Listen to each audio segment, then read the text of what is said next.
La puissance économique routière congolaise. Bonjour à tous. Aujourd'hui, nous allons parler d'un facteur très important dans le développement d'un pays, d'une nation. Dans cet exposé, cette présentation, nous allons prendre pour exemple le Congo. Alors, la question qu'on se pose, comment faire pour pouvoir désenclaver les routes de cette nation?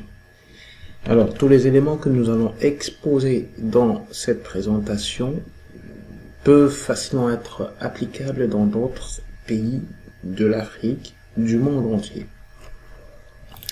Commençons premièrement par définir le rôle d'un économiste. Alors, un économiste a pour rôle, effectivement, de diagnostiquer un problème, et partant de ces diagnostics, il va pousser son raisonnement. En fait, il va mener d'autres raisonnements dans différents problèmes à venir, ou bien dans différents autres problèmes. Alors, cette définition a été donnée par Charles Gave, ici à gauche, qui est un économiste de renom français, qui tient une chaîne YouTube où il donne ou sensibilise les gens sur des notions économiques et sur la gestion d'un État aussi.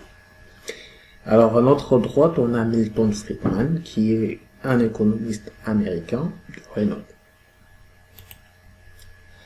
Prenons un exemple. Nous avons là le Congo.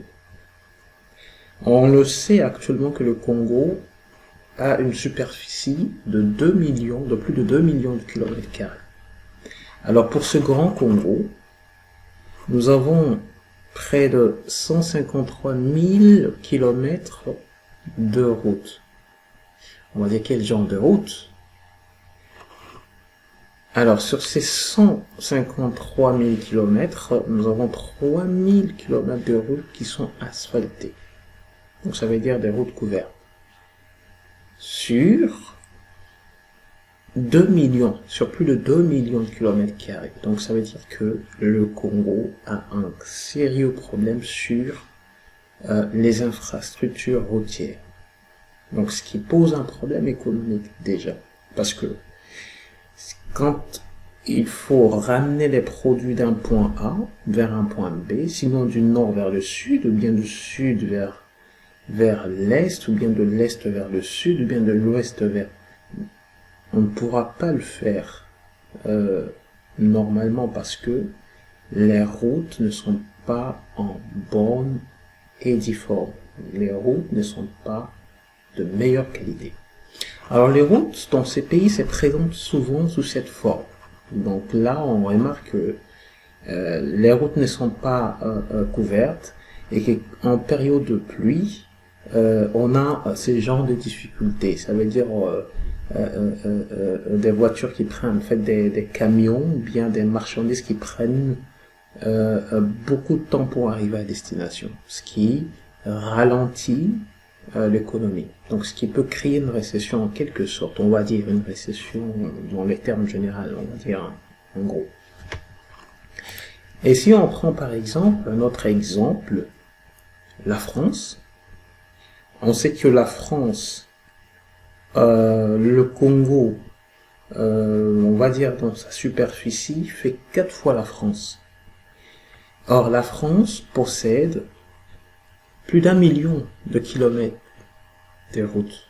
Donc ça veut dire que on peut prendre une marchandise d'un point A et la ramener vers un point B, et du nord vers le sud, du sud vers l'ouest, de l'ouest vers l'est, comme on veut, sans sérieux problème. Sinon, sans problème. Et ces routes sont en bonne et due forme. Ça veut dire que ces routes sont tenues normalement. Ce qui fait qu'en période de pluie, en période de mauvais temps, on peut facilement ramener les produits ou bien les marchandises d'un point A vers un point B. Sans problème. Sans grand problème, on va dire. Prenons un pays qui, on va dire, en gros, qui ressemble un peu au Congo, on va dire. On va prendre la Chine.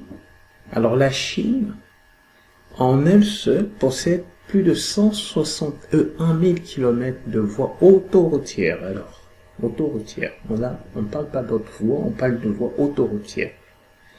Donc, ce qui fait la puissance, en fait, ce qui fait de ces pays l'une des puissances routières mondiales. Alors, la question qu'on se pose, comment arriver à connecter différentes villes? Comment la Chine, comment la France, comment la Belgique, comment les États-Unis, comment ces grandes puissances, on va dire, en général, ont pu connecter différentes villes. Là, on a pris l'exemple, par exemple, l'exemple de la Chine, qui est un grand pays, le Congo, qui est un grand pays. Alors, comment la Chine arrive à connecter ces grands pays? Quelles sont les mathématiques derrière qui font que on sait qu'avec, on va dire avec 2, 3 villes, ou bien 4, 5, 6 villes, combien de routes, ou bien combien de voies doit-on poser pour pouvoir connecter ces villes? Alors, il y a une formule. Cette formule permet de dire qu'effectivement, pour une ville, combien de voies, ou bien combien de routes nous avons besoin pour pouvoir connecter ces villes.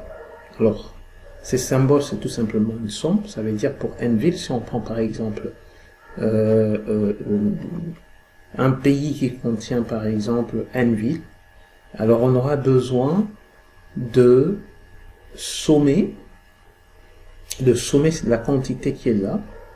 On va la sommer de 1 jusqu'à 1 moins 1. Ça veut dire, si on prend par exemple dans un pays comme le Congo, et on considère le fait qu'on a 10 villes, donc on va sommer de 1 jusqu'à 9, on va sommer ces éléments de 1 jusqu'à 9, et on saura combien de villes, effectivement, combien de voies, pardon, on a besoin pour pouvoir interconnecter ou bien connecter ces villes.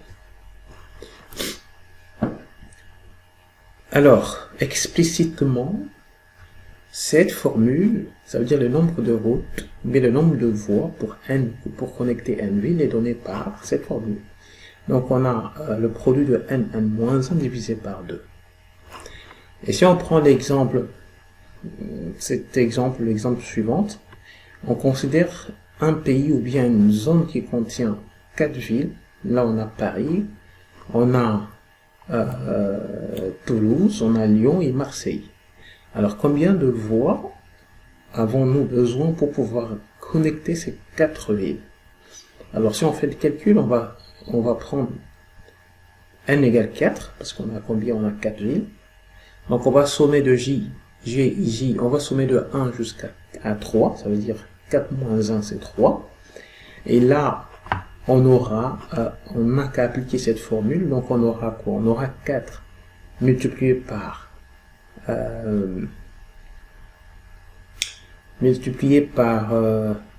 4 moins 1, ça me fait 3, divisé par 2, donc ça veut dire qu'on fait 4 fois 3, ça fait 12, divisé par 2, ça fait 6. Donc on aura besoin de 6 voies, sinon 6 routes, pour pouvoir connecter ces 4 villes. Donc là on n'a pas 3, ici on n'a pas 3 villes, on a 4 villes.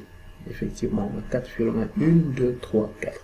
Et quand on fait les comptes, on a la première voie, la deuxième voie, la troisième voie, la quatrième voie, la cinquième voie et la sixième voie. Et donc, on sait effectivement, à travers cette formule, que si on veut interconnecter ou connecter 100 villes, ou bien 10 villes, ou bien 15 villes, on a qu'à appliquer cette formule pour savoir combien de voies ou combien de routes nous avons besoin pour connecter ces villes. Alors, grâce à un prix Nobel, David Carr, on sait maintenant que il y a une relation entre l'université et la réussite des élèves dans le travail, dans le monde, bien dans le marché du travail. Donc ça veut dire que les Africains, ou bien sinon les différents pays qu'on appelle communément en voie de développement, doivent comprendre que doivent comprendre l'importance des universités ou bien de l'école dans le développement de la nation. Donc, il est très important de favoriser la recherche du savoir, la connaissance, pour pouvoir impacter le secteur économique, impacter le développement d'une nation. Sans ça, on aura toujours de problèmes. Sans ça, le développement ne pourra pas se faire de façon efficace, en quelque sorte. Alors, la question qu'on se pose, qui de nos dirigeants, qui des responsables de nos nations, de nos pays, peuvent appliquer de meilleures méthodes pour pouvoir amorcer le développement économique d'une nation. Est-ce Fayulu, est-ce Moïse Katumbi, est-ce Kabila, est-ce Jean-Pierre Bemba, est-ce... j'oublie son nom, je ne connais pas. Donc c'est la question qu'on se pose. Alors si on arrive, effectivement, si ces gens arrivent à s'entourer des gens qui veulent le bien d'une nation, ou bien qui ont des connaissances suffisantes, je pense que le développement va commencer petit à petit à s'amorcer. Alors sur ce, je vous remercie d'avoir pris le temps de partager avec moi, ou bien d'écouter ce que j'ai eu à préparer sur le domaine économique, sur la puissance routière, et je pense que effectivement une solution pourra se trouver rapidement pour le développement de notre nation. Merci beaucoup.